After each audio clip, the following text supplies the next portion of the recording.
Hello everyone, my name is Dana Walker and I want to inform you about something very important today. Imagine you were a 16-year-old girl entering your junior year of high school and you just found out you were pregnant.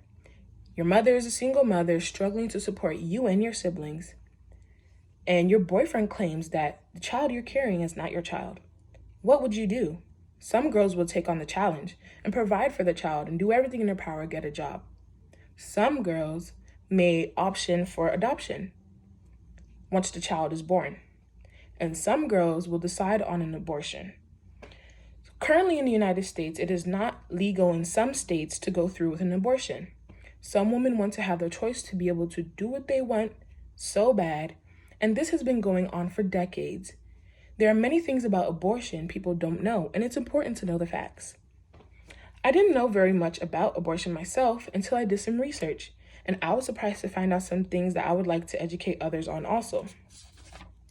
So what is abortion? What are the methods of abortion? An abortion is a procedure to end a pregnancy. Depending on what trimester of pregnancy a woman is in, how many weeks pregnant a woman is determines the type of abortion she will have. 7 weeks is the appropriate time to have a medical abortion, which is you can take methotrexate or misoprostol. Methotrexate is a cancer drug. Just that it stops cancer cells from multiplying, it stops embryos from multiplying. Misoprostol then contracts the uterus and releases its contents. So these two work together. It could take days or weeks for the abortion to happen.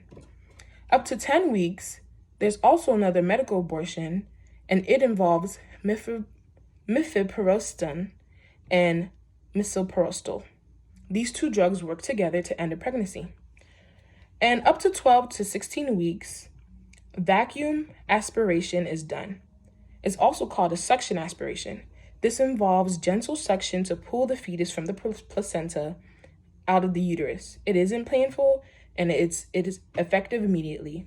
Dilation and evacuation is an abortion procedure that is used in the second trimester, 14 weeks, immediately effective and takes a couple of weeks to fully work.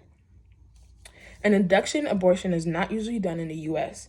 It is done in the second trimester of pregnancy, and it's usually option for past 24 weeks of pregnancy.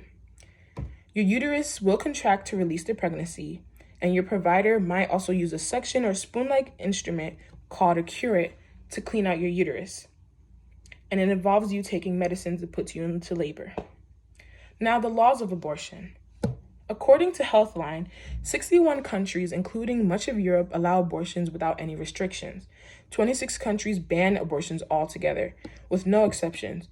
The remaining countries allow abortions with restrictions, such as to save the mother's life or to protect her. In 1970, Roe versus Wade, Jane Roe filed a lawsuit against Henry Wade. It was a huge thing that happened in the 1970s that would determine the future of abortion. And in the end, they gave her a right to personal privacy, and they allowed this to be happening.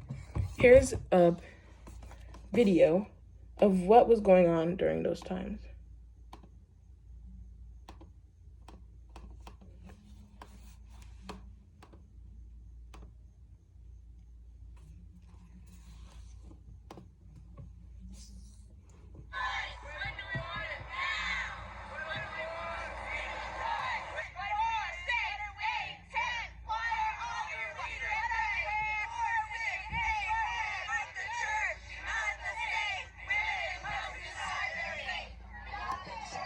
As we can see, there's some people standing for pro-choice and some people that are standing for pro-life. Now that we've seen that, we can go into the two specific categories on the side of abortion. There's pro-choice and there's pro-life. Basically, for pro-choice, you're telling people that it's okay for them to have the ability to choose the abortion, even if it's not you who would choose it yourself. And people that are pro-choice think it's very wrong that there's restrictions against abortion, and they want women to have the ability to choose what they want to do. Pro-life people are people who oppose abortion, and they're usually affiliated with religion, and they believe that it goes against all their beliefs and morals and values. and they argue it involves taking an innocent life away. Regardless of the debate on abortion, it is important to know the information pertaining to abortion so that we can educate each other in this world. Whether there's a choice or whether there's not a choice, we need to be able to educate each other and help each other out. Thank you.